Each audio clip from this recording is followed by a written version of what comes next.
Yeah, it wasn't that I was cruising round aisles or looking for bottles that stood out. It was more from a flavour perspective. How did you do that then? I typed into Google what tastes like Glengoyne 18. That's fair. I can't believe you didn't make me say Port Natruan. Oh, we can. Let's do that right now. Here, Julie, we hear there's a new distillery out in an island in the west of Scotland. Where is it? Is it Torravik, isn't it?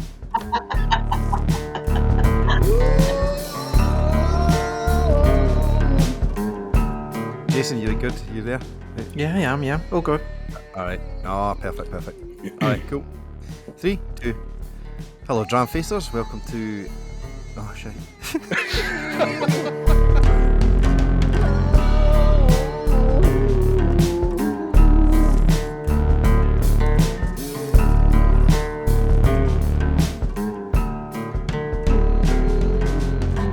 Hello, Dramfacers. Welcome to the Dramface podcast, episode 8.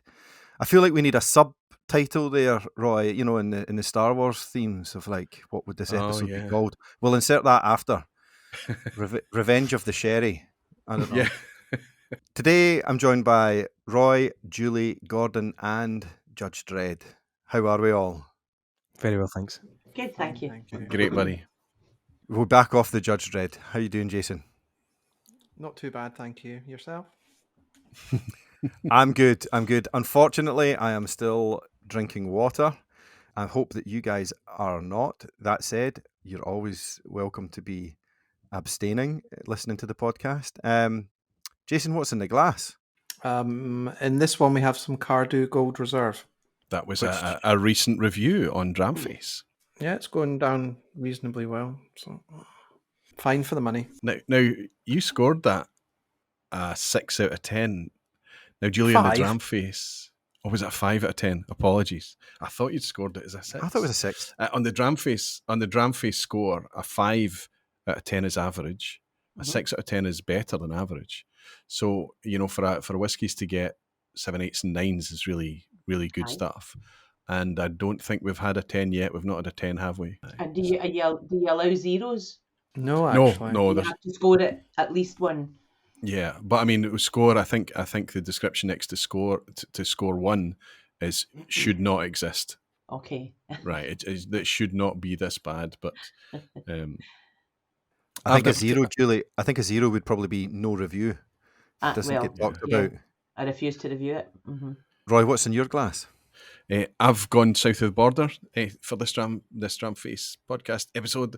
I've gone down to is it Denbighshire? Where I'm trying to remember where White Peaks is. I'm having a White Peak Wireworks. I actually got this bottle through a friend, a generous friend. I had to pay for it. I didn't get it for free, but I wouldn't have got it otherwise. So I'm very, very grateful to him. You know who you are, buddy. I hope you're doing well. And I'm tearing through it. I'm really enjoying it. It's rude how good this whiskey is, given its age. And I know we shouldn't say that, you know, given its age. It's just good whiskey. The age doesn't matter. But it's 50.3%.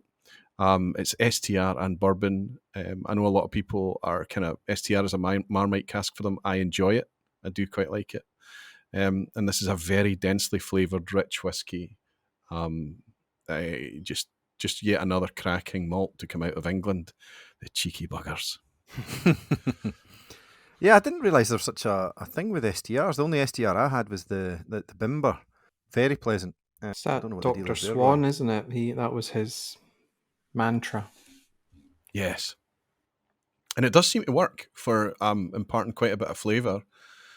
For if you want to make whiskey flavoursome at a younger age, I think it's pretty powerful for that. I think the concern is when it can be a wee bit over-egged, like all active casks, I think. But this is a good one. This is a good whiskey. The bottle reminded me of a Lindor's there.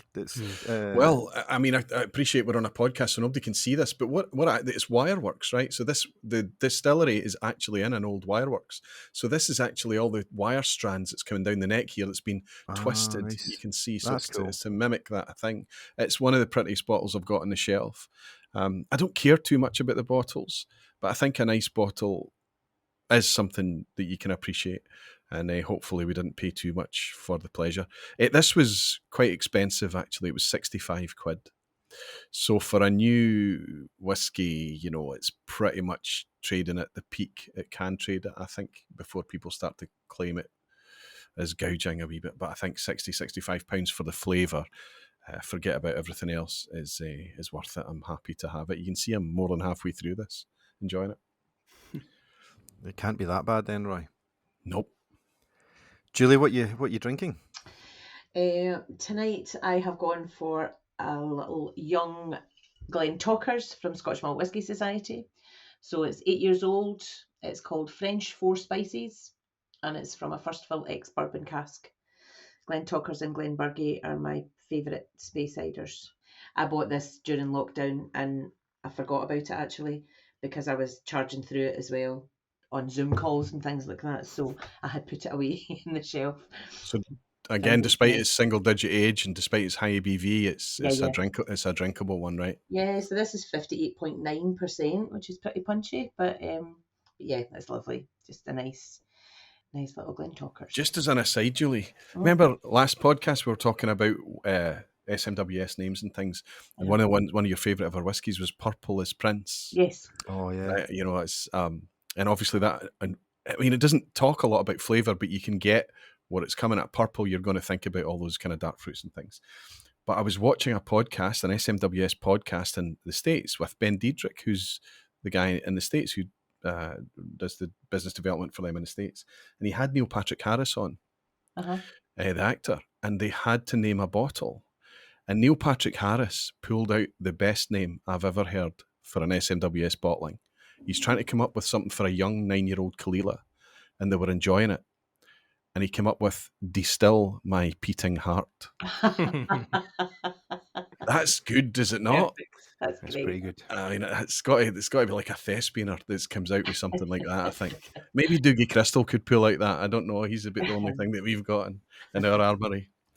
That's right. Sorry, that's right. We aside there. I thought it was quite interesting. Actually, out of curiosity, Julie, do you use the colour coding or the SMWS classifications when you're shorthanding to see if you're interested or not? Well, or to be honest, I was actually thinking about it tonight when, coincidentally, I was thinking about it, but when I was lifting the bottle down off the shelf. So these are newer labels, and they now have the band around the top with the colour code on it, whereas before, like, I've got old bottles that there was no such thing, but when they started this, so there's a stripe here and then there's a ring round the neck, and they're all this colour. It's either this or green for peaty. Aye, right. It's clearly the direction I've been going in. So I think this is fruity and dark, fruity and spicy. I can't remember. What the categories are. Purple works. I took some photos at the Whiskey Club on Monday night, so I'm so I might be able to tell you in a second. SMWS bottles are a total mystery to me. I have no idea what's going on. I don't know what the codes mean. I don't know what the colours mean. It's just berserk. Yeah, it's an interesting one. I think it's funny. You don't go looking for the character, the distillery character, right? It is really about the uniqueness. I remember I didn't quite grasp that when I had first joined. And I went hunting for, I was like Glengoyne daft at the time. I was like, give me Glengoyne. And then the first Glengoyne that came out, it was all ex-bourbon. And I was like, oh, it's nothing like what I was expecting. Yeah. I mean, there is, they can justify these colours and you can see what they've been going for. I don't know how much I spend, looking for a particular colour. Maybe I do. But the one that you've been holding up there, one you've been buying a lot of, according to this wee tasting mat that I took a photo of with John McShane on Monday night. Yeah. The Glasgow Whisky Club is sweet, fruity and mellow is the profile. So I think you were close. And the paler one is young and sprightly. And the darker kind of purple one is spicy and sweet. So yeah. Does that mesh? Actually, Julie, does that mesh? What was it? What did you say, Roy? It was sweet, fruity, and mellow. Yeah. Sweet, fruity, mellow. Would do you think that would sum up the things that you reach for typically? Then, out of curiosity. Not all the time, but I do have a lot of this colour. Right. But no, I've got a fair few pale green and dark green ones, which are lightly peated and heavily peated. Right. So yeah, I like my peaty whiskey as well. But Yeah. I heard that they're going to change this. Yeah. Again, They're changing it. I like the shorthand of it, personally. You like the colours? Yeah. Yeah. Was it I not? think once you get it and once you understand it, then yeah, but I still don't understand half of them and I worked for them. Like, so it's Yeah. I think there's at going to one be a lot point- of whiskies that you can put in more than one colour. yeah. Yeah, I think that's a problem, right? I think at one point they had, I think the colour was even a position on the label, which I liked. I liked that it sort of, it denoted where it was. And but that I think helped it the moved. anti-colour I think it blindness moved. thing, right? Oh, right, it actually moved. Yes. If I'm not mistaken. And it, for me, that was a further indicator, but hey-ho. No, well, I think most of it's just garbage, personally. But I think they should just stick an outturn with no numbers, no nothing, and people blindly have to buy and then reveal it further on. You know, it seems a bit restrictive to. And revealing what though? And revealing the flavour of it. Maybe then you could reveal the distillery number. You know. Oh, okay. And right, so actually not tell people the distillery and then and just let because people always go for a 24 or a what's Clynelish? Is it 28 from memory? 26. Yeah, 24's Glenelgan. We had one of those. Roy's got his shorthand tattooed on the inside of his wrist. yeah. I've got the SMWS codes and a forearm tattoo. Like, look at see how they've moved the band there, Julie, to okay, I see the colour. But this is a previous bottling to yours. Okay. You notice the logo's older, so they did update it. There you go. They're changing it about every 3 years now. I know. Yeah. It's a good one because actually one of the topics is going to be labelling or branding. So we'll come back around to that. Gordon, what's in the glass? I have got this evening a Glen Scotia 8-year-old festival bottling for this year. Oh, nice. Ooh. And as you can see, I'm doing a Roy and I'm ripping the arse out it, as they say. Yep, good. But I'm all over Glen Scotia at the minute. I just think what they're doing is great. And this one started off really tight, like kind of sweet caramel, but now it's becoming a bit of a peaty monster. Now that's interesting to me. Yes. You, Gordon, you're a couple of years in now. You're deep in the rabbit hole. You are deep. Yes. But you're only a couple of years in, right? Stage two. Do you think that the neck pour is a thing? Mm-hmm. Very much so. Well, there's an example. I opened that bottle, and my first statement was, "This has no peat in it." Yeah. And now, it's down at the top of Campbelltown text, and it's my pour tonight was very much peaty. So, I think the neck pour is a thing. Even a shoulder pour. That it's taken till now to really get the peat in this. Yeah. I usually find that once a bottle drops past the shoulder, that's when it starts to really. And I know that some people will say that no, it's stable, it doesn't change, and all of that kind of thing. And I don't know if the science can actually measure it, but we feel it and we taste it, and I think that's all that matters. And it really does affect my experiences with bottles. Do you think it happens every time? No, not for every whiskey. Right. I think Springbank it really does. The local barleys just keep they need to be opened though, right? That's what you mean. Yeah. They need to be opened, yeah. They're just a trip, Yeah, I think if it's a lighter whiskey, a 40% ABV or something like that, maybe, I don't know. I don't want to broad brush, but I think it's maybe less so. But I also talked to Roddy on Thursday night on the V-Pub. We were talking about this bottle shock idea. If you get a bottle delivered, if you're anything like me, it's like a kid with a new toy. As soon as the bottle's in the door, you're popping it open and trying it. And we talked about the idea of bottle shock delivery. It's been you're getting jiggled about in the back of the truck and it turns up cold off the back of the truck, and leave it for a couple of days before you open it, let it settle. And in my experience, again, that's a thing. And I didn't really know if it was a thing. Apparently bottle shock is something in wine, but I spoke to Roddy and I said, do you think bottle shock's a thing? And Roddy looked at me and he went, of course it's a thing. Why would you think it any differently? So I think that it's interesting there because you're obviously discovering these things, Gordon, and I wondered if it was a discovery that you'd.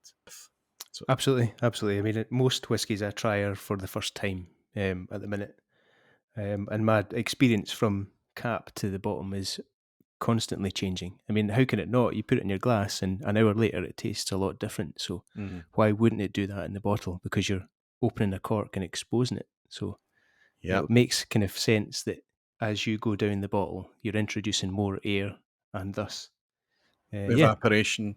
The interaction. It's the chemical soup. Somebody should start a series of reviews chucking the empty bottles into the bin so they can talk about these kind of things. Don't you think that'd be a good idea? Sorry, I'll edit that bit. Well, I was gonna segue to that, but I think Gordon, you touched on it. Interesting as well, though, that we seem to fascinate, or Roy, you often talk about the neck pour, but then we don't talk about everything else in between. And Gordon, you're saying, like you're enjoying the whole process, and I know, Roy, in your recycle reviews, that is the premise of it, and I think I appreciate that, and most everyone does, that it's then coming from the full journey, the full experience. Have you guys ever had a bottle change dramatically and or flatten out, but then also come back out of curiosity? Oh, no. I think so. No. Yeah, once it's flat, once it's rounded out, I've never had it become vibrant again, or no, I haven't had that. No, not to my memory. I don't think I've had any bottle go flat. It doesn't last that long. That's probably my problem. Yeah. I had it with a Glengoyne 21 that as I got towards the sort of midway point, it was doing 0, and then on the last third, it kind of came back round. Were you drinking it alongside other things? I know that sounds like a really obvious thing to ask, but like, I don't think so. No, I think something that was really vibrant and really like kind of paled it into the background. No, I think do you know, I'm really not good at actually doing too many ABs and things up against one another. I need to do that more. But no, I think it was in isolation. It was just weird. Yeah. I was sad as well because I don't think I'm going to be buying 21 anytime soon. It's £185 now at the distillery, I heard. Right. The last 21-year-old I bought was £100. Yeah, So I think. it's You incredible. put it quite. What was it? You'll always have a place in my heart, just not on my shelf. That cut deep. That cut deep. Well, it cuts deep for me because guess what? I mean, 2005 it was Glengoyne. I owe my entire whiskey journey to that distillery. So it's always going to have a place in my heart, but I can't buy their whiskey anymore. It's too dear. It's in amongst far too much competition. Sorry, none. That's it. Completely, you're done. I mean, you can still buy it here and there for 145. The distillery shop, for some unknown reason, Glengoyne are like a lot of distillery shops, seem to be dearer when you make the pilgrimage to the bloody distillery, and that should be subsidised. I don't know why that's a thing. I hate that. I hate that. It leaves such a bitter taste in. Absolutely. Can you imagine paying 185 for that 21-year-old? You get on your tour bus, you're really chuffed, you share it with your pals, you sit down and your pal says, I've got that as well. How much was that? 185 quid. Oh, I get mine for 110. And you bought yours at the site at the distillery, right? It's just anyway. I'm not suggesting you can still buy it for 110, but it's not. It's more expensive than that. But yeah, that happens. I'm glad. It's interesting to hear that it bothers you too. And I can see Jason was nodding his head. And it's the word pilgrimage. We used it in a previous podcast. I think it's a thing, and it's nice for you to put something in people's. Don't give them a discount. Don't make it cheaper, but don't charge them a premium for it. This is one of the main kind of barriers for people like me who listen to guys like you saying that, I love the 21. I'll never buy a 185 quid whiskey, so I'll never know what that tastes like. Well, listen to the naivety. Oh, wait. The naivety. That's a time capsule, Gordon. I'm giving it less than a year till I buy a £185 whiskey. I give it before the end of 2023. Oh, no. I was going to say that I would give it to the end of 2022. No. Yeah, honestly, your tolerance for the price of whiskey is, well, let's wait and see.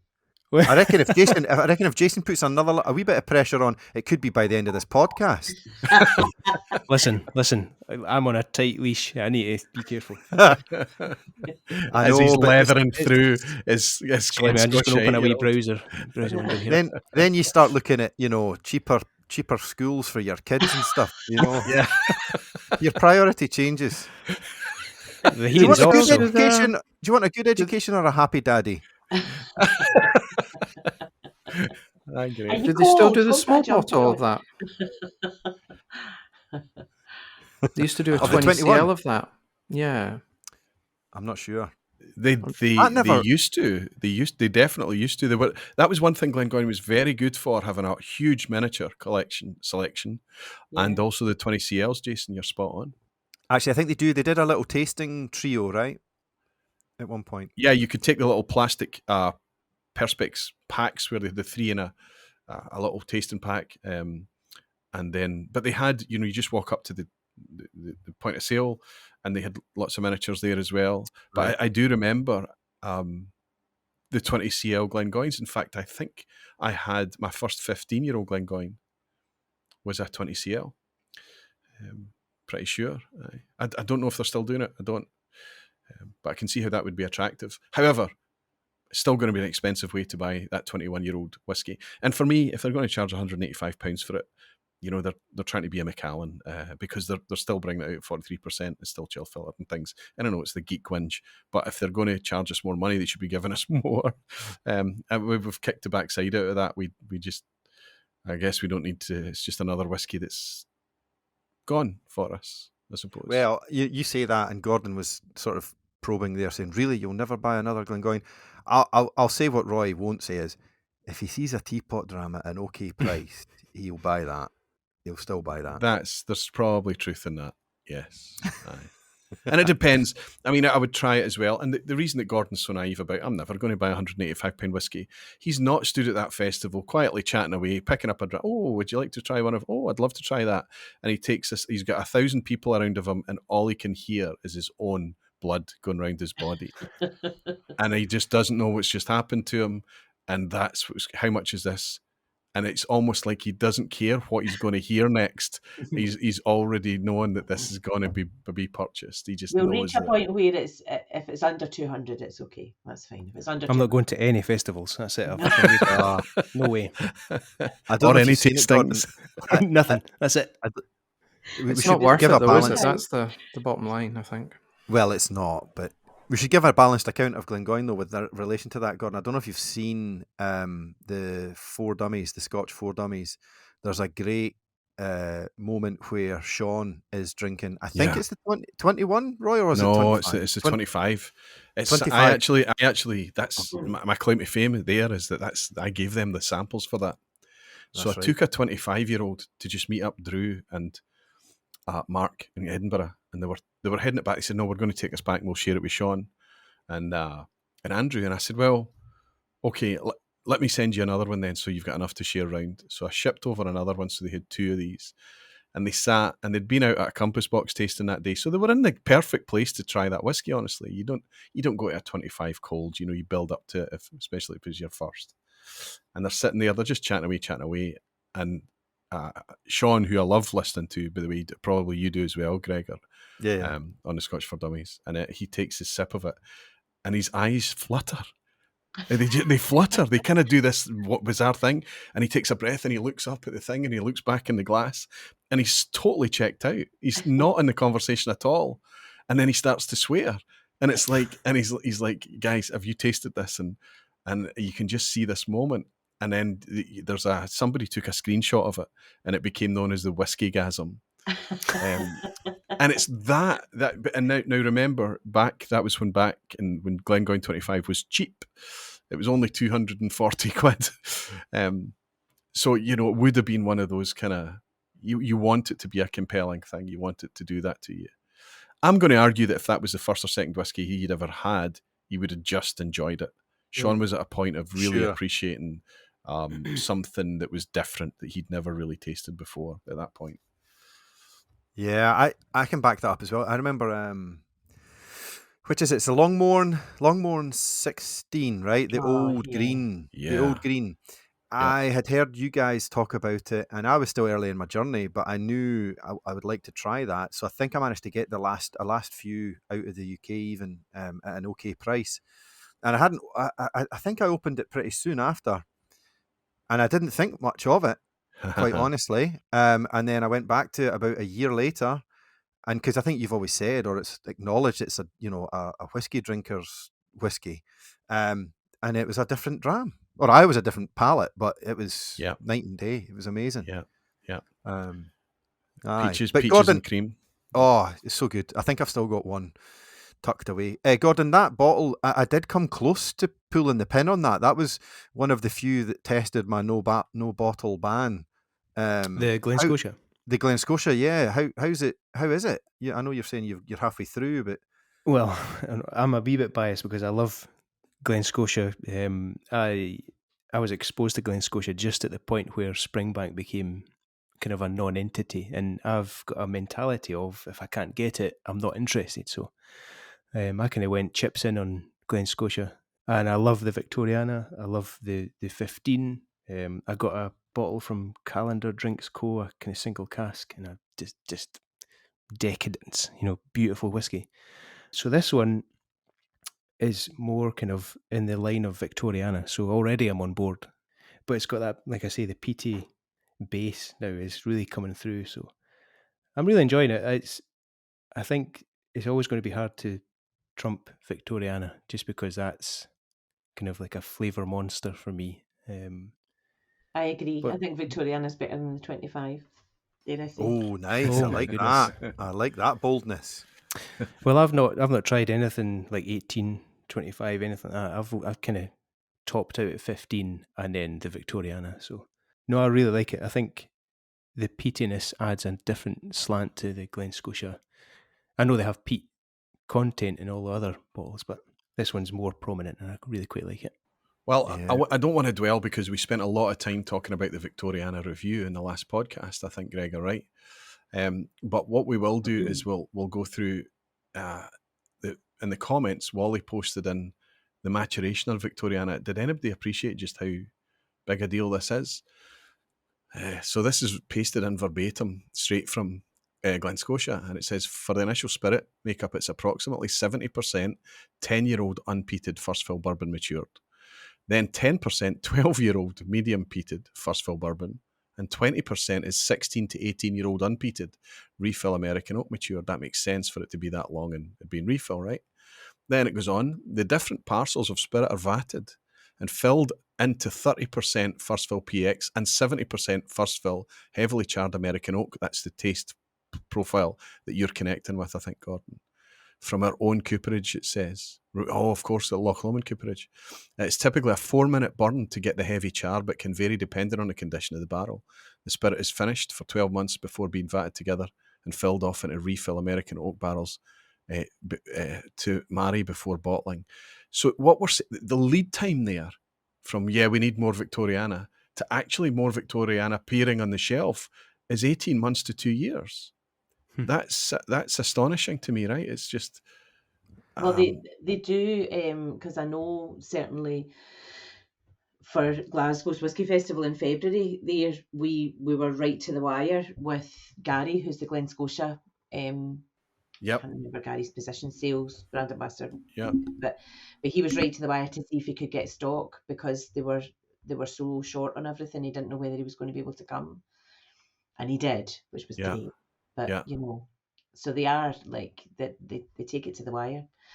Yeah, and I think that the word is getting out about, obviously, on the Campbelltown hype that's sparked by Springbank, of course, but Kilkerran's already gone from the shelves, and I think it looks like Glen Scotia could become a demand malt as well. I do have a concern, and this is a big concern for you, Gordon. Despite Springbank being a demand malt, they keep the prices. What is a demand malt? You can't get it anywhere. Yeah, you can't get it anywhere, and it's in danger of the price being amped, either by the producer or by the secondary market. If it's by the secondary market, fine, we can't throw dirt at the producer. Obviously, Springbank deserves some of those cuts. They're not getting it, fine. Demand doesn't really summarise it, though, does it? Okay, let me finish. And then I'll pass over to you so that you can. Then you can cross. Yeah. I do have a concern, and the reason that I brought it up is that just because there's demand for something doesn't mean you should charge it, right? It's, you can obviously, you're running a business, you say, right, okay, we're at a stage now, we've invested in this, we can charge a bit more. Fine. You've still got to compete with your peers. If you overcharge, or if you try to set a new benchmark to premiumize, to oversell, whatever it is, however you justify it, I think that shows a lack of integrity and a very short-term strategy or a short-term mindset. And I think that people have pockets have long memories, bank accounts have long memories, right? And people have long memories when they feel stung or when they feel betrayed by something that they loved.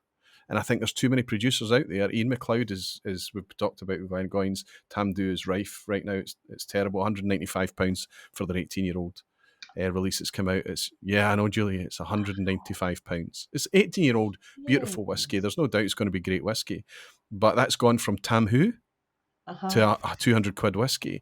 Macallan's put 40 or 50 years into putting themselves in the luxury goods aisle, right? And that's a positioning, that's a strategy move. I think it comes off as forgetting the people, me, who loved that distillery, and it's now not a distillery that I can touch anymore. Springbank are not guilty of that. You can still go in and buy their 10-year-old for the same price as we demonstrated on this podcast as 2014, right? All their core range. Okay, the higher age statements are becoming more expensive, but when you're paying a big stupid price for your Springbanks over in the States, that's not the distillery that's charging that. That's the supply chain. It's the distributor and the retailers that's taking that. That's not fair. I think Glen Scotia has a bit of a danger of maybe being a wee bit greedy. We need to watch. So I'm right behind them. I'm with you, Gordon. I think they're bringing amazing stuff. I think it's down to a very few individuals in that company that's turning the whole thing around and bringing us just amazing stuff from Loch Lomond and Glen Scotia. They need to keep the lid on the price. Agreed. I think if they get greedy, enthusiasts are fickle at the best of times, but when there's millions of whiskey out there, which there is today, we can be super fickle. We can take our money elsewhere quickly. I think the arse has got to fall out the secondary price. Have you noticed the price is softening? A wee bit. I have to say a wee bit. Yeah. I was looking at an auction the other day, but I was still balking at the at the Springbank Madeira cask, because I do still follow and see where it is. Yeah. It was 85, I think, when I bought it the first time, and now it's hundreds and hundreds of pounds. I know. And it's drinking whiskey. It's not fair. It's people that don't even drink it that are doing that. I think all whiskey's drinking whiskey. I know that, yeah, but I mean. No, and I appreciate what you mean, and it's not tarted up in a showcase or anything. No. It's just put out there in standard Springbank bottle strengths. Yeah. It's just, and it's put out there. And if Springbank bring out a 17-year-old and they charge £85 for it, that's literally how much it costs to put that on the shelf at a fair price. They put Kilkerran's 16-year-old out at £60. That tells you how much a £60 natural whiskey costs. They're the one of the most least efficient distilleries on the planet, and they're showing us how much. Aye, we do. I paid $150 for that 16. Not secondary. That's retail. I know. That's what happens when it's all the taxes and charges, isn't it? It's just yeah. I'm not sure, Julie. I think that the supply chain look at it and say we can get more for that, and they take it. The distributor takes it. The agent, I think so too. I think it's the a retailer bit like, takes it. Yep. You remember when they used to have only so many movies to go around the world, right? The actual film would that's right. The canister would. I think they wait to see how it does in Europe, and then there's another little bit for them. Aye, absolutely. So that's a demand movie then, because Jason was asking what I meant by a demand malt. I know. Do you want to cross prosecute now, Jason? cross examine. Cross examine. Sorry. No, I just think of all malts as in demand, apart from Jura. But I think. Oh, tremendous! So you're just thinking about.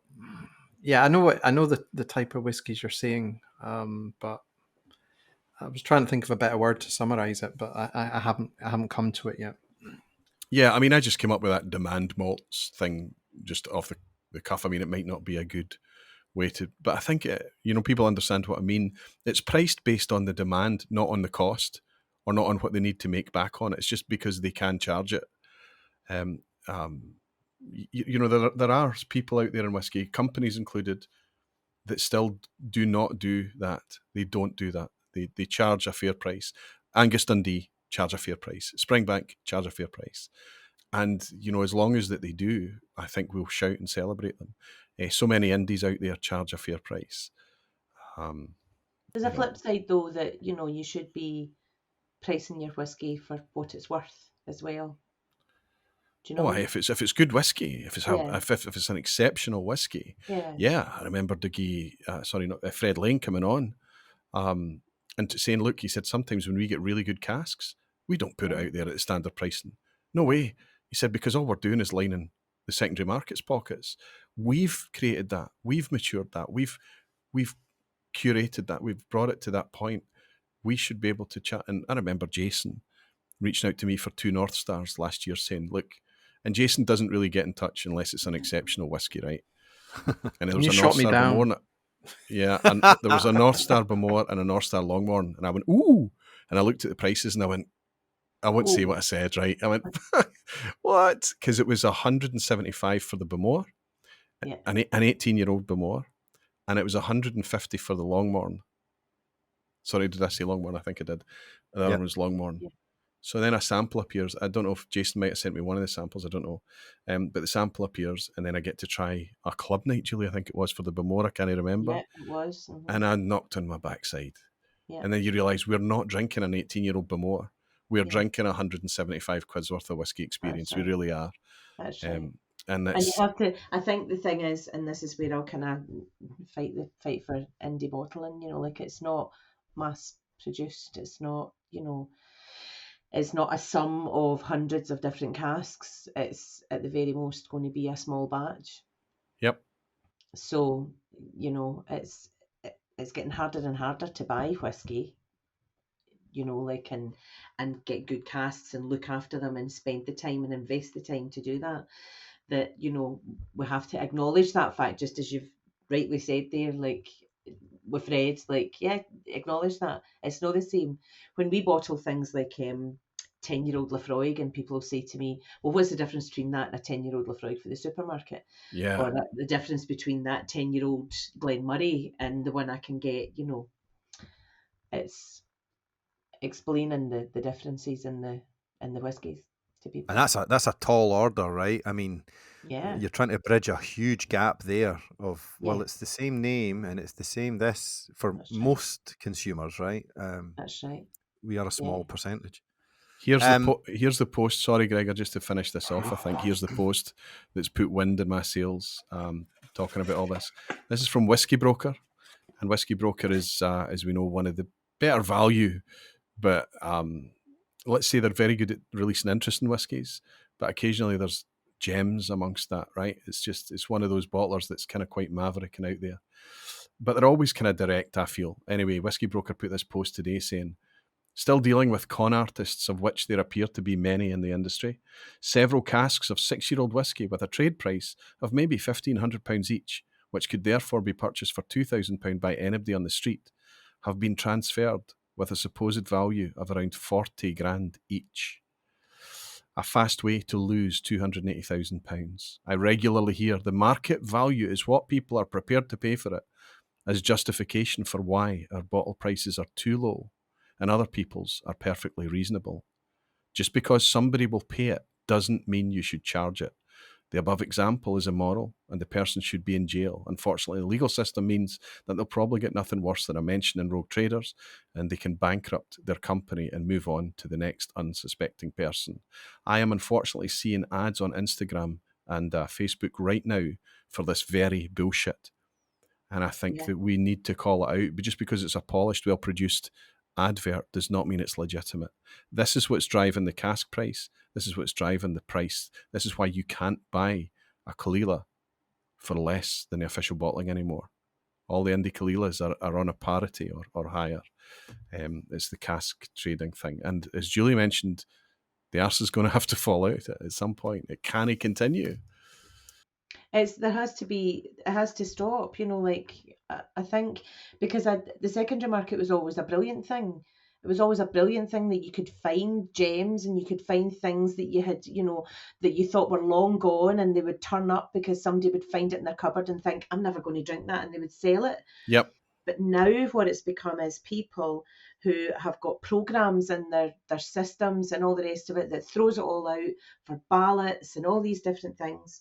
And not everybody's got the time and the effort and the capacity to put in with ballots to stop these things happening. So they all send out, they grab all these whiskies, and then people that genuinely want them don't get to buy them because, somebody's bought it because they're going to make a fast 30 quid, 100 quid, 50 quid, whatever it is they're going to make. And it just, if that bit stopped, the secondary market's a brilliant thing if that bit stopped, but you're never going to be able to control it because you've got no control over who buys it.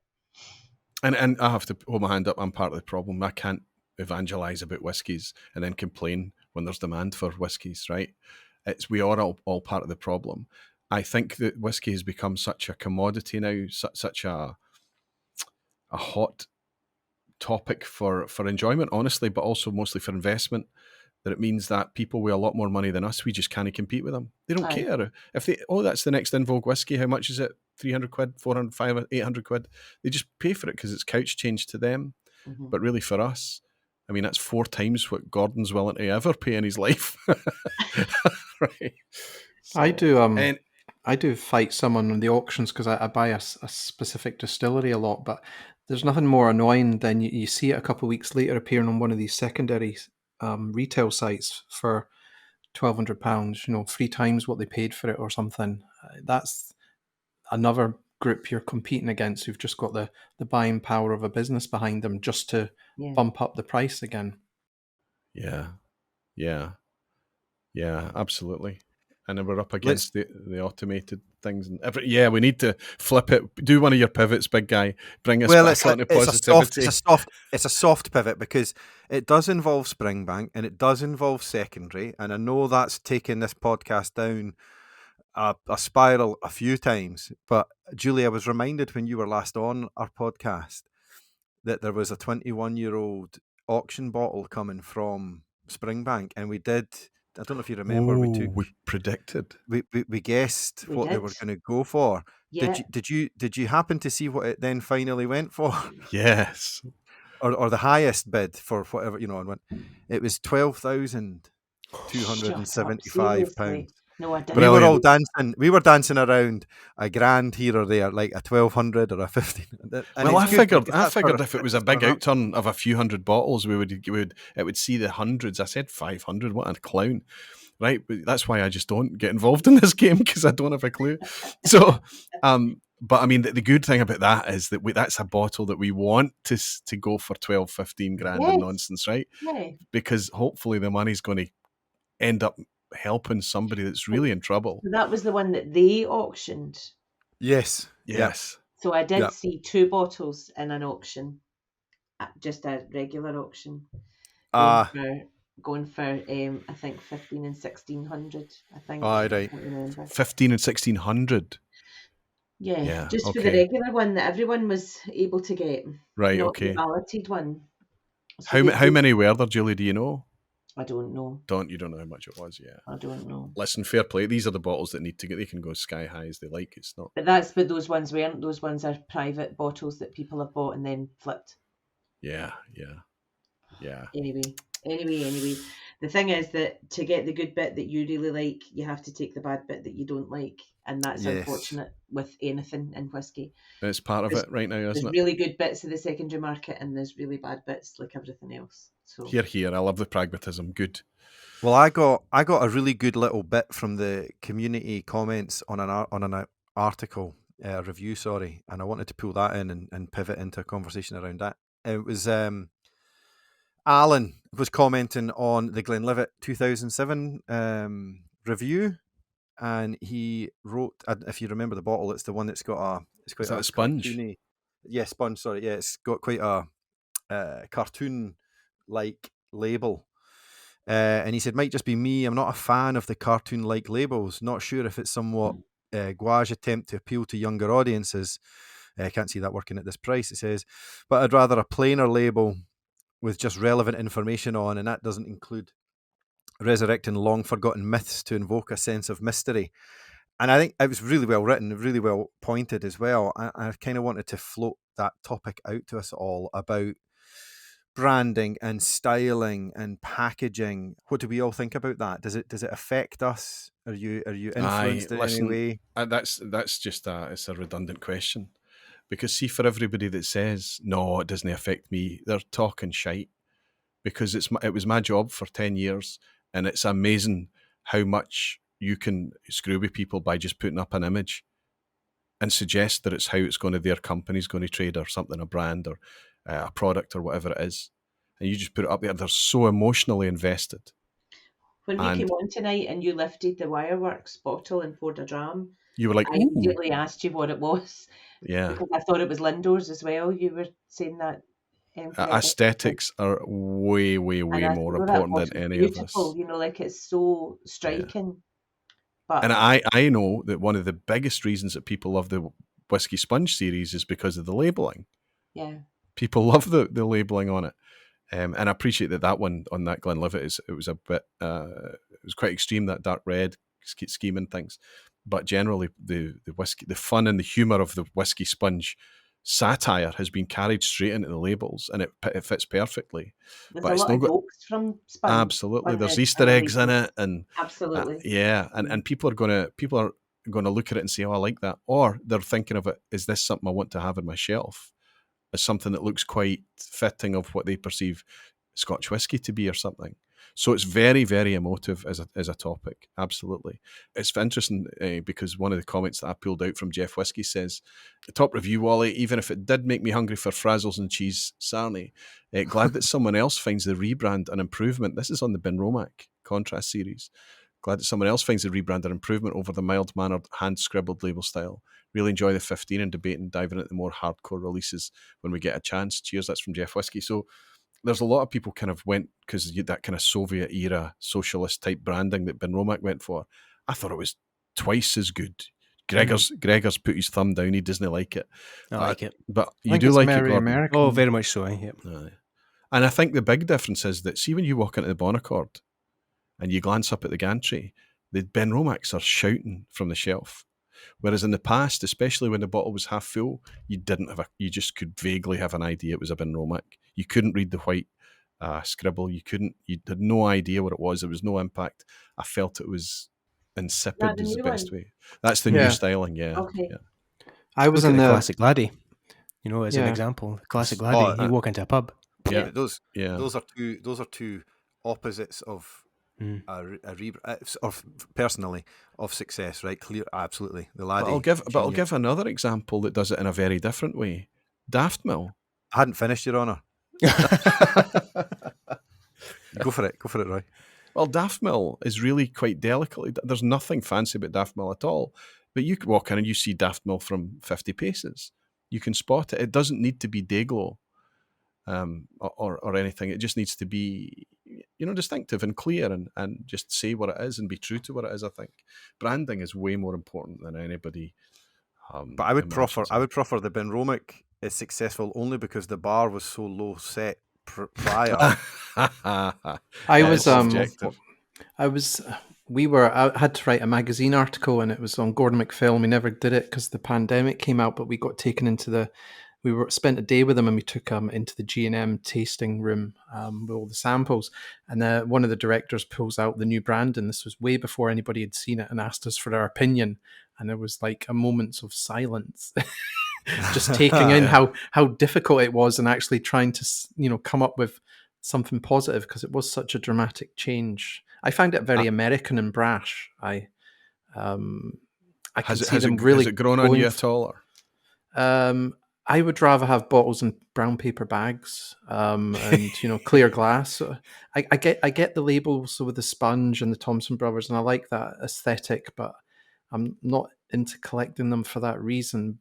But yeah, I still think it looks a bit gnarly, or I'm expecting almost like American college, like very brash and bold, and the bright colours. It's not for me, but the whiskey, the 10 I've still got there is really good. So as long as it doesn't mean the price starts to shoot up, then they can stick whatever they want on the label. But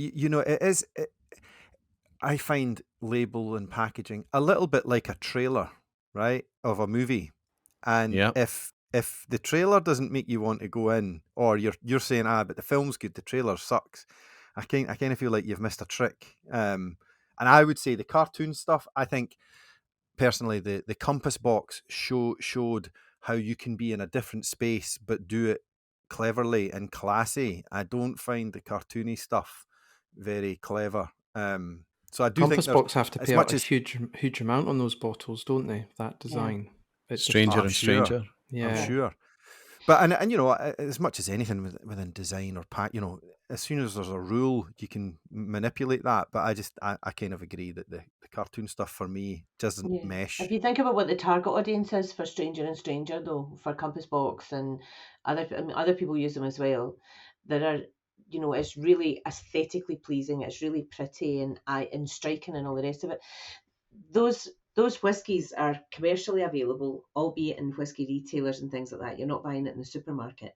But if you take the sponge whiskies as an example, that's an online thing. They put on this whiskey's now for sale and it disappears. It's not out there mainstream. It's not attractive labels to bring someone into the brand. This has got a following. This is people who follow this because they know who it is that's bottling it. They know what it is that they're bottling. They know what there is that they're looking out for. They're not looking for... So the label, when it comes, everybody goes, I wonder what it'll be this time. And, it'll be, just as you say, Roy, there's wee Easter eggs in there and there's all that kind of... So that's not what the attraction is in that branding. It's not branded to attract people. People won't look at it on a shelf and say, I want to try that because of that label. It's not that kind of marketing. It's really the brief is different. Yeah, and also if you imagine that Stranger and Stranger are going to charge thousands of pounds for a design on a label, but Compass Box are going to sell thousands and thousands of bottles. Exactly. Whereas the Sponge is going to have a single cask with a single unique label on it. So and it's something that they've come up with as a funny idea for a label, and and if you follow that brand, that isn't going to be the thing that's going to make you buy the whiskey, is what I mean. Like if you look, there are so many beautiful packaging, and I'm not suggesting that it's just the packaging that you would go for, but that Wireworks bottle is beautiful. Nicnean, their packaging is just gorgeous. It's so attractive. Even the tube that it comes in is beautiful. Yeah, it's just a shame about the whiskey. Well, I've not, I don't have much experience of it, so I'm not, but it's not necessary. The argument is like you're not drinking the bottle, but it is nice to have. It's a big, people do say they comment on it. It's almost like it's got almost like a hand painted touch to it. Beautiful, yeah. And I have to be fair to Nicnean, I think their whiskey is definitely going to get better. I like some of the things they're doing, and that glass is recycled glass. How many super light as well? From how many Italy companies out there are bringing out heavier glass, and they're not looking at recycling, but you still read all the shite that you want to read about how the green they are. And they've just taken what state they're at and played on the positives. There's too much of that going on. So Nicnean, Ardnamurchan, and all these kind of distilleries are taking a real approach to try and be responsible. The sustainability approach that they're doing is second to none. But and I do think their whiskey, for what it's worth, I think their whiskey's good. But it's What about? I mean, you've called out some positive examples there, Julie. Roy, what would you say in your mind, most recent? Let's keep it fairly recent. What would you say has been the most successful rebranding or new bottle? Right. Well, I have to say, from my business perspective, the worst thing you can do is footer. See if once you do a rebrand or once you have a brand, stick to it until you cannot have it for a reason anymore. There's a demonstrable reason to not have it. Because if you just rebrand to kind of freshen things up, you end up chasing yourself. Unfortunately, Julie, I know we've both got love for SMWS, but the society's been through more rebrandings in the last 5 years than I can keep. And we can't keep up with it because we weren't sure when we talked earlier. There's so many rebrandings going there. However, they've still kept that green bottle. They've still got an identity. The overall concept is still intact. So you can say that they've not chucked the baby out with the bathwater. Okay, it's not standard. That's the thing about it. It's not a standard green bottle. It's a society bottle. It's specific to them. Yeah, you're not going to get it on the shelf, are you? You have to be a member, so you've already bought into it. So they could almost buy anything, put anything on that bottle, and you're going to buy it because you've paid for the access. Yeah, but in a futile, it's not just about the access. You trust it as well.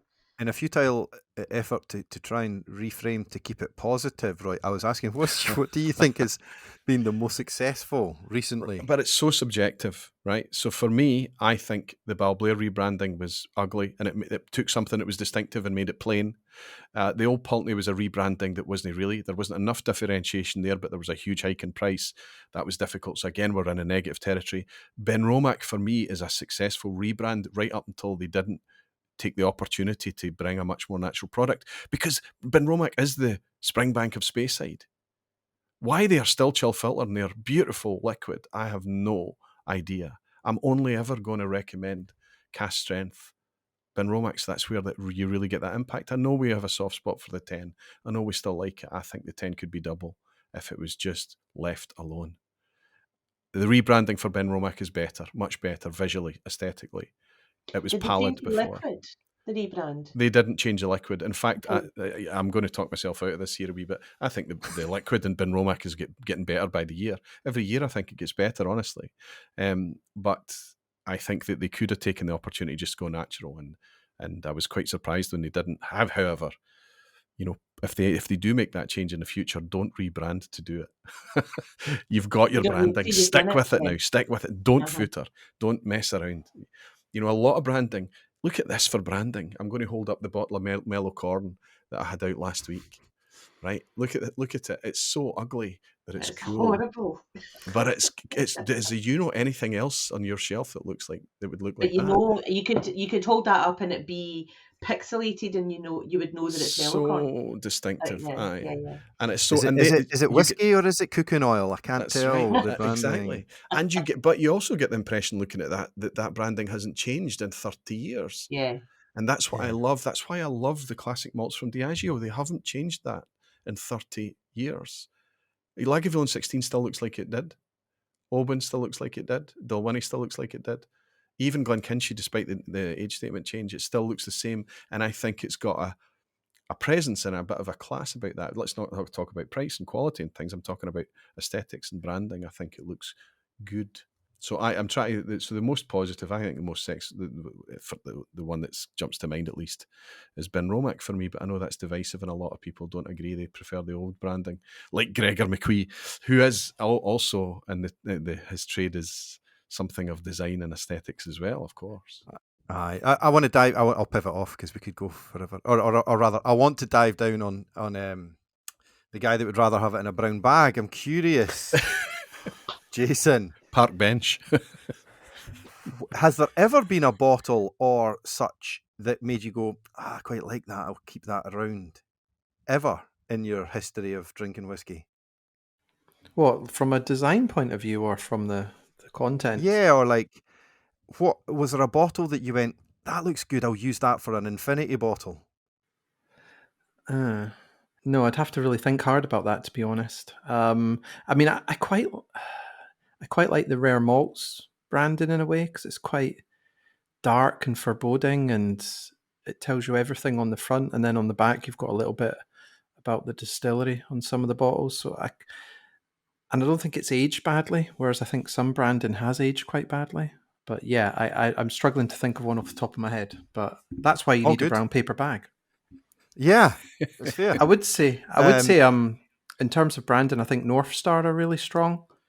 Yes. Yeah, yep, definitely. He's got it right.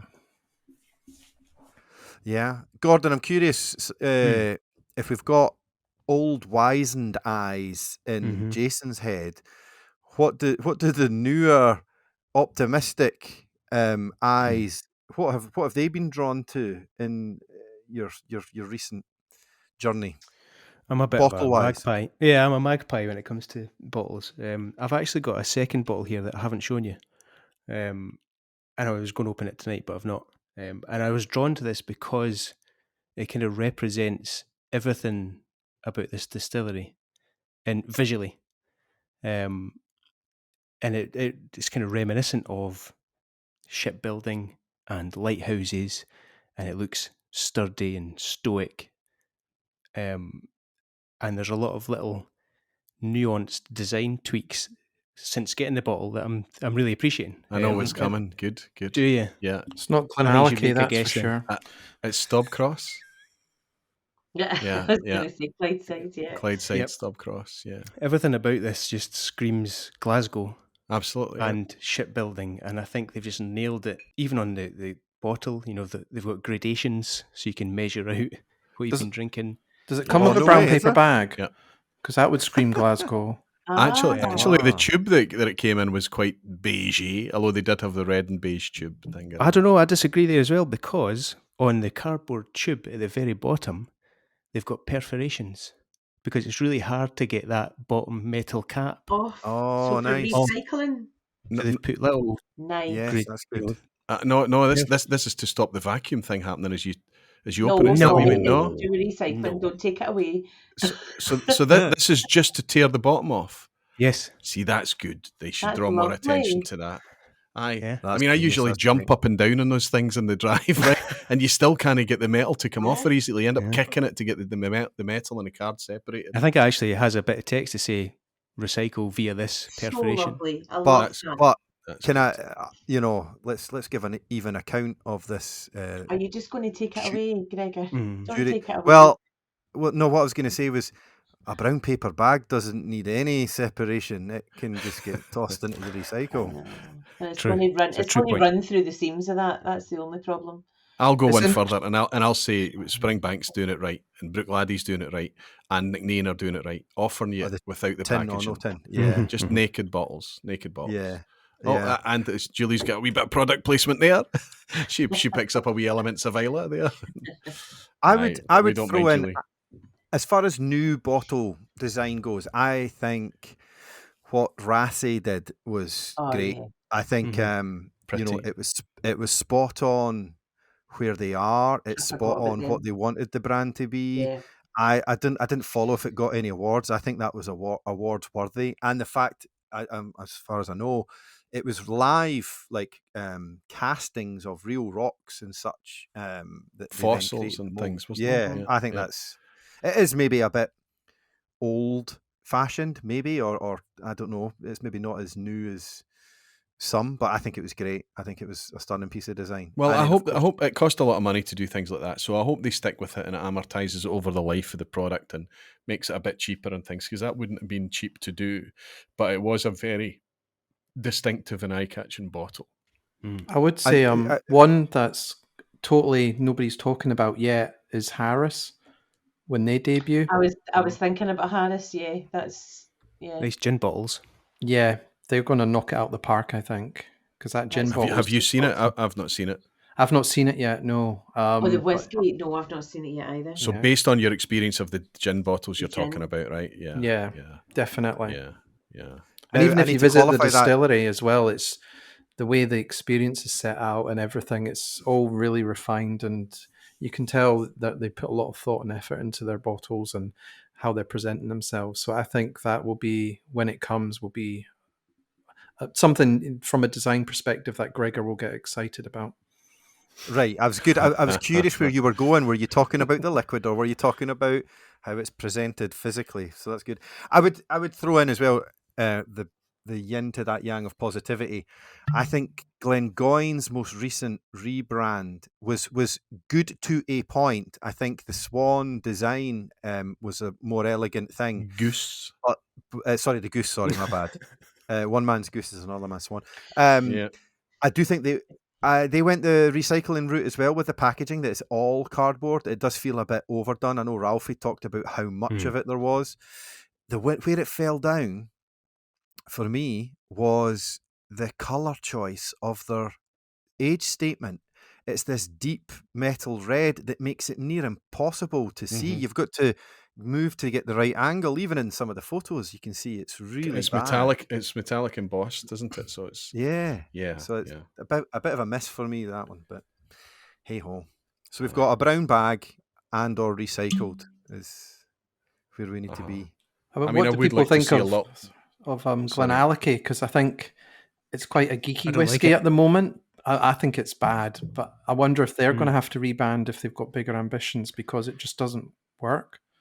Looks like Billy the Flintstones. Billy Walker said no. Billy, if I'm not mistaken, again, it was a few years ago now, he was interviewed on Aqua Vitae, but no, he did. It wasn't his choice, but he's a delegator, so he left it to the people who that's their role and things.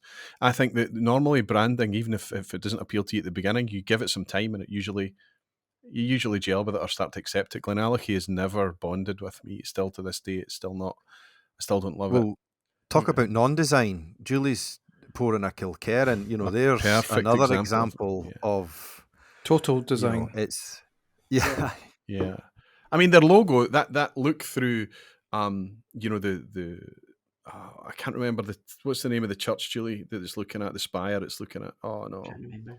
And you can do it from the distillery, can't you? You can. So that's literally that's the view through the hole in the wall, and the distillery they've used that as the logo. Which, I mean, there is some thought into that, but hasn't Springbank really endeared themselves to us by the fact that they care about as much as they need to, and not a jot more, right? They don't even. You're left guessing what batch it is by having to read the ABV and stuff. I mean, that's how. This is my favourite one. This was gifted to me by our Taiwanese distributor, and I carried it home. And I came home and went to Campbelltown in January and took it with me. So it had the biggest carbon footprint of any Kilkerran. They gifted it to me as I was leaving because I like Campbelltown whiskey. And I brought it home and took it to Campbelltown. Yeah. And did you have a sense that the whiskey was happy it had returned home? Yes, could feel it. Aye, terrific. The biggest carbon footprint of anything. Well, Gregor, you've inspired me to pour one of these tonight. I've poured a Longmorn 16. I love that. Aye, so do I. And look, there's only a wee dribble left, but hey. Questionable packaging. I don't know what the metal thing is about. Is that leather on the bottom? The leather base. It's faux leather, but what it does is it doesn't stick to the. They put ridges to stop it sticking normally, but it doesn't make a noise. It's quite a soft thing, but it is a bit over egged. I don't know what the lug is for, but I like the lug because at least I know it's this 16 packaging, the olive green one, and this is just a heartbreaker of a whiskey because they replaced this with a 40% non-age statement, chill filtered, diluted piece of rubbish, and charged the same money. Oh no, they did. Chivas don't have a great track record when it comes to rebranding. Oh no, I was in love with them right up until that moment, and from then to this day, you fell out with them. They're bams, No, I still go back. I still hope that they're. I mean, the Glenlivet that we talked about, the illicit still, and the licensed dram. You're hoping that it's moving in the right direction, but for every move in the right direction, they just. It's not that they don't care about whiskey. They don't care about us. They don't care about good malt whiskey. Think of the distilleries they've got, Julie. I mean, Glentockers. They do care about whiskey, though. I think the thing is that they do, because mainstream stuff and things that are like your 40% whiskies and all that, they're not for you. That's not what you're looking for. Do you know? That's what they don't. They don't care about the stuff that I. But I know, and you know what they make at Glentockers, what they make at Turmore, what they make at Scapa. We know the whiskies that they make, and we can't get them. We can't access them, and that's because everybody loves their blends. Valentine's is brilliant. Well, blends are flat, Julie. Blends are not growing. What markets? Glenburgie and Glentockers in it. Aye, and they're my two favourites. So I really do like Valentine's, but a wee bit of Milton Duff in there too, and Anyway, I don't mean to be cruel to them, but I think that there's a lot that could be done. Not a lot of effort in order to bring a really good, strong, good quality core single malt offering. They do have it at their distilleries. You can buy a 50 cl bottles of Gorgeous if you go to the distillery, which is quite nice. But they don't have anything that's available for it. And even if you go to the distillery, it's not always guaranteed to be there. It's kind of ad hoc, isn't it? An interesting thing that we did at the Whisky Club, though, if you remember, Roy, we bid the Glenlivet Founders Reserve against the original 12-year-old because people were up in arms about that. Oh, it's not the same and blah, blah, blah, blah, blah. And we did that and Founders Reserve came out top. That's not only blowing skirt up a choice. That's really saying bad things about the best whiskey club on the planet, Julie. This is getting edited. This is getting edited. No, but I think here's now to keep it in, right? But the problem is with that is that they took the 12-year-old off the shelf and they replaced it with a non-age statement and almost identical packaging at the same price, and then expected people like us to embrace it and say, "Oh, let's be open-minded about this." It's not going to happen. The thing is that these whiskies, no-age statement whiskies, don't necessarily mean that they're rubbish. And they could be putting a good deal of aged whiskey in with something else. And but we know in that situation, the reason that they went with Founders Reserve is because the stocks. We know that it's Pernod Ricard, Chivas came out higher because. I know, and listen, and it may be that over time the Founders Reserve has become better with more mature stocks. And I don't think I was at the club that night because I would have chucked my toys right out the pram. But I mean, but I'm, you know what I'm like for blind tasting. It's all blind. It's got to be blind, and whatever it is. But it's not just one comparison of two glasses on a night. It's drinking this stuff time after time after time over a long period of time. And I think that when the Founders Reserve first came out, I'm sorry, it was objectively poor. Now, it has done a tremendous job for Glenlivet as a brand because Founders Reserve is a cheap, sorry, I don't want to say cheap, a good value, accessible whiskey that people can buy when they pick up, their bananas and their milk, right? It's there and they can drink it. And people are sitting down having valid experiences with a bottle of Founders Reserve right now. And they've caught up with their stocks now. They've caught back up again and it's becoming more and more mature and they're keeping the Founders Reserve. In fact, they're extending the range. Caribbean, rum cask finishes and all the rest of it. So it's been a very successful thing. However, there's no doubt about it that the reason that Founders Reserve exists is because they ran out of the depth of stock in order to keep the 12-year-old age statement on the shelf. There's no doubt, but they just did a wee switcheroo. They just put all the branding looked the same, a slight change in color, the drop of the 12-year-old age statement. I know that the old 12 used to be a green bottle, and it was to be fair, it was quite different. It wasn't the same. It was quite. It said Glenlivet on it. Do you think that your average aisle cruiser in the supermarket would have just picked up the same bottle? And anyway, I know it's I try not to be too cynical about these things, and we should always try it based on flavour and experience. And I accept your point absolutely. It's probably for Gordon being a less negative than the rest of us. Yeah. How dare you? What brands stick out on the shelf for you, or did initially? It wasn't really like that for me. I came to whiskey through Glengoyne 18, and from that point it was more just finding like extensions of that. What tastes like this, but is from a different place. Yeah, it wasn't that I was cruising round aisles or looking for bottles that stood out. It was more from a flavour perspective. How did you do that then? I typed into Google what tastes like Glengoyne 18. That's fair. Yeah. You joke. What you joke. I like about this? Yeah. But I think I've said to Roy in that in the past. On Dramface, I do think there should be a little, particularly when the reviews we've got more. When you're like, if you like this, read this or see this review. Because I think there's a lot to be said for that help. Yeah. Well, I was pointed towards Glenfarclas 15, and then I went down a kind of sherry cask hole for a while. Still there. Still there. I am.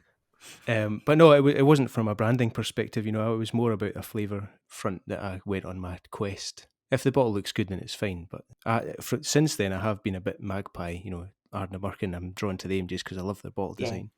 I tried to get a Wireworks, failed miserably. Lindor's, I love their bottle design. But again, if the spirit doesn't stand up, I'm kind of a bit down about it all. Yeah, it's got to reinforce the bottle design. You kind of come out with a cracker and then you open it and it's rubbish. It's got to have the foundation. That would be a good one, actually. What how does the brand, or rather, who's nailed it? Who's got the two together, and then where are they opposing? I saw Jason on the Mash and Drum did just a pure bottle design, like a bracket versus thing, and it was quite interesting. People were just going head to head, and it was good. Yeah, I bet it does divide so much opinion as well, though. Oh yeah, for sure. I was going to ask a segue on the Longmorn, actually. So maybe just quickly before we dive into I Am a Distillery, I was curious, Gordon. I realise you're new on the journey, but then just maybe to the others, what, if any, core release that's now gone or changed in a way would you bring back if you could? The victims of rebranding, right? Discontinued. Yeah. Scapa 16 at 40%, right? Yeah, definitely. Scapa 16, Glengoyne 17. Yeah. And Old Pulteney 17. Yeah, 3 good calls. 3 good, and interesting on the age statement there as well. The sweet spot, right? Yeah. The perfect sweet spot. For me, I'm in the exact same sweet spot. Obviously, I'm drinking the Longmorn 16 right now, and I've said it. I really do miss it. But also, Anok had a wonderful ex-bourbon 16-year-old that I miss dearly as well. I had a bottle of it, but I gifted it to Roddy when I found out how much he loved it as well. So hopefully I'll get a dram back off of me. But that's 2 that jumped to mind straight away. Glengoyne 17 is a good shout, Julie. But do you remember an Ardbeg 17? Oh. Do you remember that? It was just at the start of my whiskey journey. Yeah. They had a 17-year-old, which was apparently stock. Obviously, it had to be stock before Ardbeg was shuttered and brought back to life. Yeah. So they didn't keep it going for very long.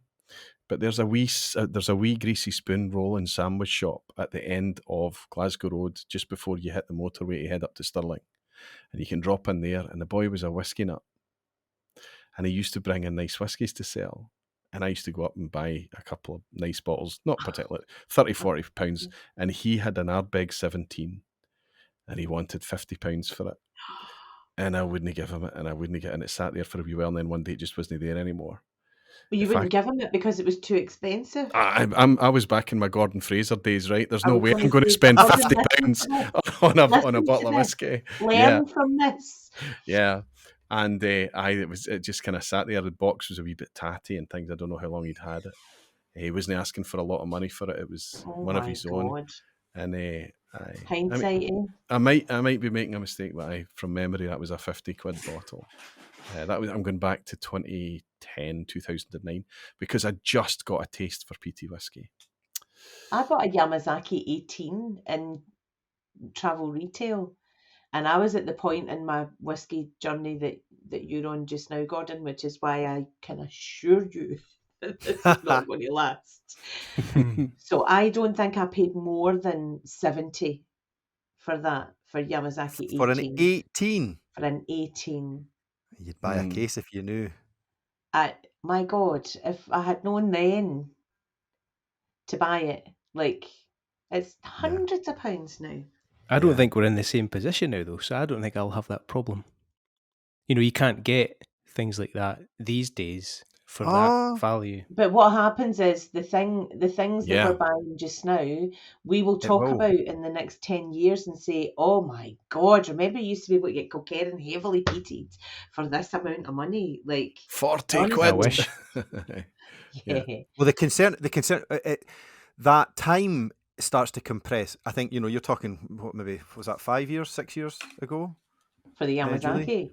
Yeah, or even more. No, 10. But I feel like it catches up now so much faster that you're probably now only at a 5-year window. I remember a VPub where Roy was talking about Kilkerran 8 for one of the first times I'd ever heard about it getting talked about.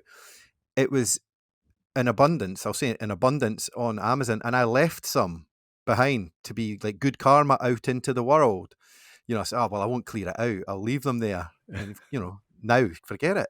No chance. Absolutely. If you But get a that's good. That person- karma will come back to you, McQuee. That's gonna, whiskey will look after you for that. That's the right thing to do. Don't be greedy. I think there's a lot of. You had the work in progress range, which was the step before that, which was great, and that was maybe £45. Yeah. I think all the work in progress were the same price, weren't they, Jason? Yeah, they were really good value. Sherry cask, bourbon cask. Every bottle was different. Yeah. I didn't have a chance to try. There were Ardbegs that when Ardbeg first kicked back off again, and there were Ardbegs that were called things like While We Wait and Still Young and Younger Still and all this kind of stuff. And we were drinking that stuff like it was 40 odd quid a bottle. And now that's fetching a lot. Do you know? A lot. Aye. I know. But, well, for what it's worth, I would be bringing back Glengoyne 15. Glengoyne 15? Yeah. If they not still got that? Is that not still in their core? No. I thought it'd gone. No, it went about 3 years ago, Julie. Oh my God. Really? Aye. Okay. And it was the most kind of bourbon cask Glengoyne, so it was really quite unique in their lineup. But was I thought it was that in their 12 were the best ones, I thought. See, when you take the tour and you have the option of the casks, a lot of us go for the bourbon casks. It's normally just so good. They just don't value it. Yeah. The other that I would bring back, but it has now, and I've not actually tried it against the old, is the Highland Park 15. I managed to scoop the last few bottles in this state, and it's now come back in this white ceramic, circling back to packaging. Don't know about that call. Okay. But yeah, I'm curious to try the head-to-head. Yeah, I mean, the 15 was... We've gone a bit quiet on the old Highland Park recently, haven't we? We've not really heard much from them. Yeah, well, I mean, you can only keep kicking something until it looks like a bag of sick, and you need to leave it to recover for a while, right? It was everybody's favourite horse to flog for so long. I mean, I actually bought a bottle of Highland Park recently, and I'm really enjoying it. I think it's a cracking bottle of whiskey. But one of my favourites is Highland Park 18, and it's so expensive now. Well, I've got a bottle of 18 there as well. It was a gift. I'm glad to have it, but was that last one a gift? I might have bought that for the channel, that 18. But the one I bought that I'm enjoying is the Cask Strength, Julie. Oh, okay. Highland Park Cask Strength. It's a good, solid Highland Park, right back at what Highland Park are good at doing. Mm-hmm. And, is it expensive? See, when you compare it to having 12 Cask Strength that came out, or the Merkins at Cask Strength, no, it's on par price. So it's still got the Viking packaging and the things talking about rebranding and stuff, the things that, divided so many opinion at the time. But go back to the whiskey. Highland Park is one of our gem distilleries. Oh yeah, absolutely. And the whiskey that can come out of Highland Park is compelling. Yeah. And I think that Cask Strength that I've got just now is pretty good. If it wasn't so late, I'd be pouring a dram the now. Or Orkney. Well, on the topic of it being late, I think we should pivot around to the end game that we sign off with, which is I Am a Distillery. Julie, you're familiar now, right? We did this together the last. I think you might, if you remember correctly, that I won. That's very true. Everybody else jumped in. It was my second go at it. I knew what I was doing. I held back. I'm ready. Good. So does that mean you're hosting it tonight, Julie? No, I'm not. No, did you not get the memo, Julie? No memo for me. No. Oh no, Gordon, have you got one prepared? I delegated my win to you, if I remember rightly, Gregor. It wasn't me. I know. I'm only joking. Did you have Wolfburn on one recently? Was there a Wolfburn on one? Yeah. Because I got that at number 2, I think, and I was kicking myself I wasn't on the show. But buddy. Well, now when you say number 2, do you mean from? All right, I get you. The second I think it was one. it was as like near the remains of its former distillery or something. I went Wolfburn, and I was like, damn, I'm not there. But yeah, that could have been you could have done the dance.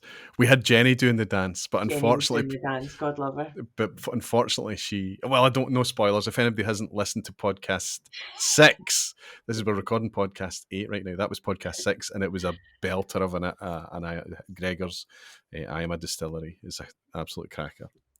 So Gordon, but you're familiar with it, right? The way we go. Okay, so we're going to go down vague to more refined clues. You have to go when you think you know. You only get one shot.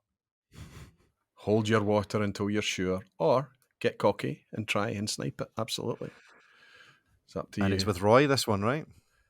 I've got one ready. Do you want it? All right, Sure. Okay, good. First fact, I am a distillery. No takers. Next fact, I am located on the British Isles. Now, that means that you do need to know that the difference between Great Britain is the big island, but the British Isles is all of the islands. Okay? Don't know if it helps you, but next fact, some, including my owners, would say I am an experimental and innovative distillery. Waterford. Next fact, sometimes synonymous with overpricing, you can buy my special malt on secondary for less than retail. Gregor's looking good. Next fact, Diageo. Jason's nodding. Next fact, today in 2022, there is a relatively large-scale core expression you can actually buy.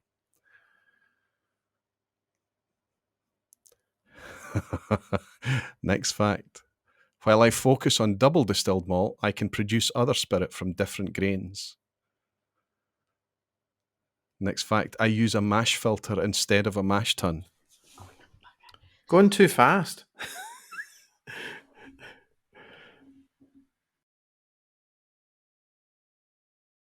Next fact, Yeah. I have a 10-year-old available in the Flora and Fauna range. Is it Tianinic?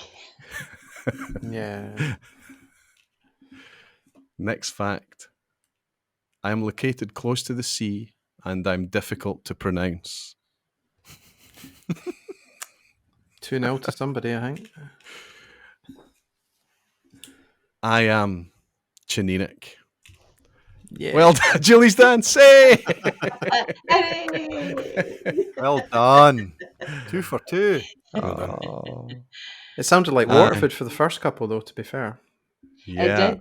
Absolutely. I've been really cruel there. It's every fact could be Waterford right up until number 3. I use a mash filter instead of a mash tun. It's Waterford still. They've got a Mira mash filter. It's only when you get to have a 10-year-old available in Flora and Fauna that it deviates from. It's really cruel. Gregor, you fell into the trap. You did, buddy. Fair play to you. But Julie held her water. Is that 2 for 2, Julie? It's 2 for 2, man. Oh, 2 in a That big. might make you... Is that reigning champ? I can't remember. Jason, did you get 2? Oh my God. Surely that's worthy of a medal. Absolutely. Yeah, speak We'll to give Roy. you a straw. How about that? A straw. I would be honoured. A Dramface straw. My God. If this straw ever exists. Terrific. Good stuff. Well, nice one. These folks don't know about the new widget. Well, I was about to go there. I was going to say, actually, all people on the pod, the guests don't know either. Yeah, we wanted to try something new and get an increased level of interaction with the listeners. So what we've done is fired up this little widget that's on the members page posting of the podcasts. And it's basically like a little answer phone that you can call. We're calling it, I think it was unofficial last time, but I think we can say it's officially called the Dramo phone. And rather than write a comment, you're welcome to leave it as a message. So you just record on your phone, and then you can listen back to it if you're not happy with it. And then you just fill in your name, your email, send it, and we'll get it. And the thinking is that we can pull those in to the podcast, and you can essentially be part of a podcast, and your voice will be heard, and comment shared, and question posed. So it's fun. It's going to be like the football phone-in line. Yeah. Pretty much. That's right. So it'll work. People will be able to leave a recording. They want to feedback or make a comment or ask a question and ask us anything type thing. And we'll feature the best ones on future podcasts. And obviously we'll play it here. It'll be fed. You'll be able to hear yourself back on the podcast. And it'll just kind of sound like you're part of the conversation. Well, we hope that that's the case anyway. I love that. Jason, good luck trying to input a GIF into the Dram 04. I don't think that will work. He'll try it. Somebody will do something. I know that. Yeah. I'm sure. That'll be the end of year. All the things that didn't make the cut, we'll share them. Yeah. We need to apologise. It's just something that's out to members just now. We're obviously trying it and giving it to members first, the people who are making this thing exist, the people who are making the wheels turn right, the people who are supporting us. So they get to try it first. And we'll see how it works. And in time, we're going to go. How many episodes are in this season, Gregor? We're shooting for 12, so this is 8. We've got 4 more. 4 more to put to record. Good. So we would hope by the next one we might have some community interaction on the Dramophone. So the number is live. Well, I know that the Dallases of this world, the Wallies, the Doogie Crystals, the Erie Argyles, they'll chime in, and it's just going to be interesting to hear what those guys sound like, right? That's right. There was discussion about voice changers and everything to keep up the anonymity. I kind of want the wee guy in Govan to be complaining about the manager of a distillery with the changes that's been happening. That's exactly what we're hoping to get. Yeah, it'd just be great. Like the football phone-in. Like the football phone-in, absolutely. I'm sick of this. I've got a thing to say. Fingers crossed. Could be good. Oh, I really hope so. Julie, get some pals. You know hundreds of folk with that accent, right? The next whiskey tasting, just start passing the Dramophone around, and we'll see what magic comes in. Tell me what you think. Just tell me what you think. So good. Well, thank you guys for joining us, and thank you guys even more for listening. We really do appreciate all the comments and the interaction, so chime in and join in, and we'll catch you in the next one. Cheers. Cheers, Gregor. Cheers. I don't think it sounds like that word in Scots. No. In English and so many other accents. Farkin. The rest of the world. So if you compare it to the west of Scotland, it sounds like Farkin. Yeah. But for the rest of the world, it sounds like... Yeah. I'm trying to think of an accent that it wouldn't. Australian is like that Farkin. Yeah. English. All of them. Yeah, that fucking distillery. Yeah, we can't call it Farkin. You can't call it Farkin. We call it Farkin, yeah.